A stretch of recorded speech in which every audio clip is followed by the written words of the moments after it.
Hoje eu tô aqui pra vocês com a análise do Elephone S7.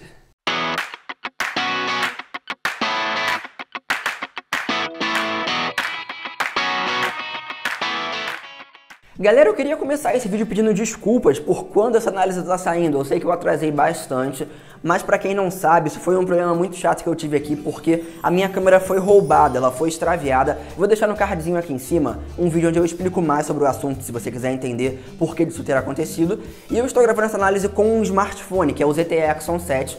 Ele tem uma boa câmera, mas eu queria saber de vocês, caso vocês gostem ou não, da qualidade desse vídeo que tá saindo aqui no canal.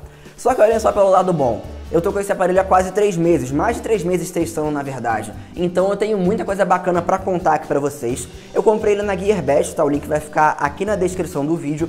E eu sei, galera, que o Elephone S8 já tá praticamente lançado. Só que vocês vão ver ao longo desse vídeo, quando eu comentar mais no final sobre o meu uso, a minha experiência com ele, que isso não vai influenciar tanto assim nesse celular aqui. Vamos começar falando um pouquinho de design, e esse daqui é o único ponto onde o Elephone S7 realmente se compara ao Galaxy S7. Todas as outras partes, sejam especificações, interface ou câmera, são bem diferentes. A gente vai encontrar aqui um celular em metal, plástico e vidro. Ele tem 15 cm de altura, 7.3 de largura e 76 mm de espessura. É um aparelho fino, ele se encaixa muito bem nas suas mãos. A parte da frente fica ali com um vidro que tem Gorilla Glass 3. Você vai encontrar nela uma pequena câmera de 5 megapixels, um alto-falante ali na parte de cima e o sensor de proximidade, além de um LED de notificações.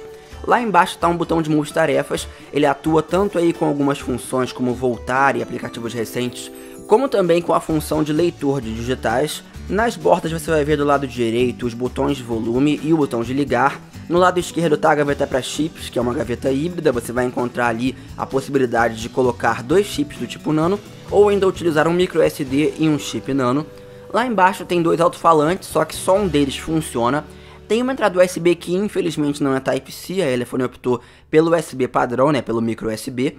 Lá em cima nós vemos uma entrada para fones de ouvido e por último na parte de trás está a parte que mais me decepcionou.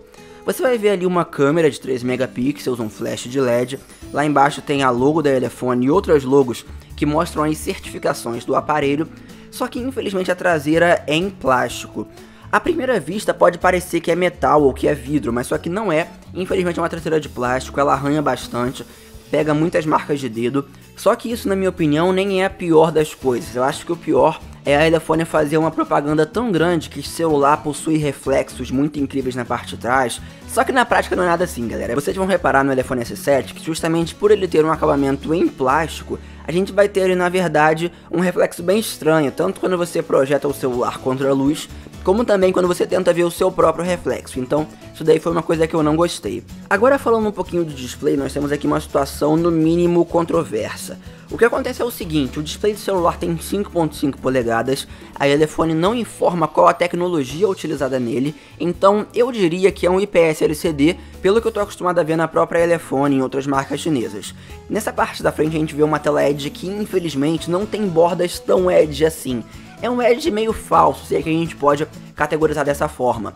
Você vê ali uma curvatura sim, legal. Se você coloca ali para executar, por exemplo, aplicativos com Material Design, aplicativos com linhas ali mais verticais, você consegue notar sim uma imersão muito boa ao utilizar o smartphone. Mas não é uma coisa tão legal como a gente vê no Xiaomi Mi Note 2, ou como a gente vê principalmente no próprio Galaxy S7. Mas é uma tela Edge, sim, é uma tela de qualidade. Como eu falei pra vocês, ela tem 5.5 polegadas com resolução de 1920 por 1080, é o clássico Full HD e não tem necessidade de ser algo superior a isso. O equilíbrio de cores é muito bom, a gente pode regular ali muitas coisas nas configurações, porque como o celular possui processador da MediaTek, você vai ter nas configurações de tela opções como Clear Motion, Mira Vision, dá pra você ajustar muitas coisas de saturação, contraste e brilho, então eu gosto muito desses controles que você encontra aí no smartphone. Na parte de interface a gente nota que a Elephone optou por um Android mais puro. Galera, eu tô cansado de saber, vocês estão cansados de saber que não existe Android 100% puro, mas a gente pode dizer que a Elephone preferiu seguir essa linha, digamos assim. O que rola é o seguinte, o aparelho possui aí o Android 7.1.1, eu recebi ele no Android 6.0, um pouquinho depois ali o celular já ganhou atualização para o Android 7 e umas semanas depois chegou o 7.1.1. não chegou em simultâneo com os lançamentos, digamos assim, da Google, mas o celular teve atualizações e é bem provável que ele ganhe um Android Oreo. Não posso garantir, mas é uma possibilidade, já que ele é um dos tops de linha da marca. A gente já tem o iPhone S8, mas o S7 continua firme e forte, inclusive semelhante em configurações. E falando em configurações, lá estão as únicas coisas que eu encontrei de realmente diferente, tendo em vista o Android puro. Primeiramente você vai ver ali opções para ajustar uma barra de navegações, tem configurações ali para LEDs de notificações, atalhos de botões e até mesmo uma opção para você adicionar gestos personalizados, onde você vai poder controlar o seu celular de uma forma mais smart, digamos assim, com a tela apagada. E como vocês viram aí, eu comentei sobre a opção de ativar uma barra de navegações, porque o que acontece é o seguinte, o celular por padrão não tem a barra de navegações ativada. O que acontece aqui, como eu falei para vocês anteriormente, é que nós temos um sensor de digitais que também é o botão de multitarefas. Quem conhece o Zuc Z2 e o Zuc Z2 Pro, celulares da Lenovo, que fazem muito sucesso lá fora e aqui no Brasil também, sabe bem do que é o que eu tô falando, sabe bem como funciona isso que eu tô querendo dizer para vocês. O botão ali de digitais, o sensor de digitais, que também atua como botão multitarefas, ele tem 3 funções específicas. Uma delas é a opção de você pressionar de forma longa para ter acesso aos aplicativos recentes. O pressionamento rápido vai te dar o acesso à tela inicial, faz a função aí de botão home, e só de você tocar nele sem necessariamente apertar, ele vai ter a função de botão voltar. Além disso, como eu falei nas configurações, dentre os recursos que o celular possui, ele também permite que você adicione a abertura de algum aplicativo específico apertando 2 vezes esse botão de tela inicial. Vale ressaltar que o celular não possui Shop Home, né? Como eu falei pra vocês, ele atualizou aqui sem o menor problema pra mim. Eu não encontrei aplicativos ruins no celular, não encontrei nada que ficasse abrindo sozinho, então deu pra ver que o celular não vem com Shop Home. Falando agora de especificações e hardware, o que acontece é que, pra gente não ter que perder tanto tempo falando disso, eu coloco na tela aí pra vocês todos os dados técnicos, a gente comenta os principais dados, e enquanto isso vocês já curtem um pouquinho de gameplays aí no celular, pra ver que os jogos rodam muito bem aqui, mesmo ele tendo o processador Helio X25. Esse processador possui 2 GHz, é um processador Deca-Core, e vale ressaltar que essa versão que eu tenho aqui é a que tem Helio X25, mas o celular possui muitas versões. As outras versões, digamos que mais comuns e mais baratas, são variantes com 3 ou 4 GB de memória RAM, 16, 32 ou 64 GB de memória interna, e essas outras versões, tirando essa daqui que eu estou utilizando, que é a mais potente, possuem o processador Helio X20. Ambos possuem GPU Mali T880, sendo que, como eu falei para vocês, essa versão mais potente tem 4 GB de RAM, e todos eles também possuem entrada para cartão de memória, você vai ter esses recursos sem problemas. Então, se você quiser comprar a versão mais básica de 16 GB de memória interna e colocar um micro SD de até 128 GB, você pode fazer isso sem problemas. Todos têm 4G também, todas as redes do Brasil funcionam sem problemas. Eles possuem Bluetooth 4.0, câmeras de 13 e 5 megapixels e podem ficar tranquilos porque logo eu mostro mais da qualidade da câmera aí pra vocês. Ele também tem suporte para gravação em 4K, a frontal infelizmente só grava até 640 por 480, não dá nem pra fazer um vídeo em HD na câmera frontal, mas eu também já vou mostrar isso aí pra vocês um pouquinho mais. E ele também tem uma série de sensores que vão complementar o seu uso, além de uma bateria de 3000 mAh. A gente sabe que rola muito preconceito com os processadores da MediaTek, mas eu confesso a vocês que eu me surpreendi nesse celular, porque a gente tem aqui o Helio X25 e que rodou sem problemas praticamente todos os jogos que eu testei, e na parte de benchmarks eu obtive ali no AnTuTu uma média sempre de 55 mil pontos, 53, 52 mil pontos, assim como no Geekbench eu obtive uma média no teste do single core de 980 pontos e cerca de 4.270 no teste multicore. Detalhe que esses resultados são praticamente um pouquinho menos da metade dos resultados que a gente obtém no Galaxy S7, né, que é o grande foco com relação a esse smartphone aqui. A qualidade de som do celular também não é um ponto que impressiona. O alto-falante dele possui uma distorção muito grande entre graves e agudos. Quando você coloca em volumes mais altos, volumes próximos do volume mais alto, e quanto aos fones de ouvido é uma qualidade normal. Você não tem nada muito surpreendente, mas não é uma coisa ruim, como é o caso dos alto-falantes, que eu não gostei nem um pouco de usar.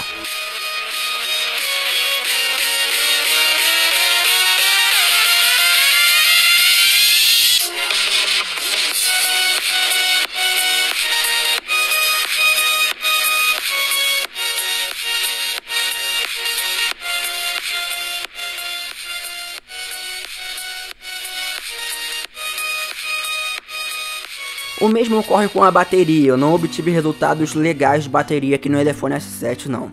A média que eu consegui deixando o brilho ali em 70% e usando ao longo do dia redes sociais, aplicativos, tirando algumas fotos e jogando por pouco tempo, talvez uma meia hora ao longo do dia inteiro, eu consegui um máximo de 3 horas de tela, 2 horas e 58 para ser mais exato, como vocês podem ver nos prints que eu tô colocando na tela aí pra vocês.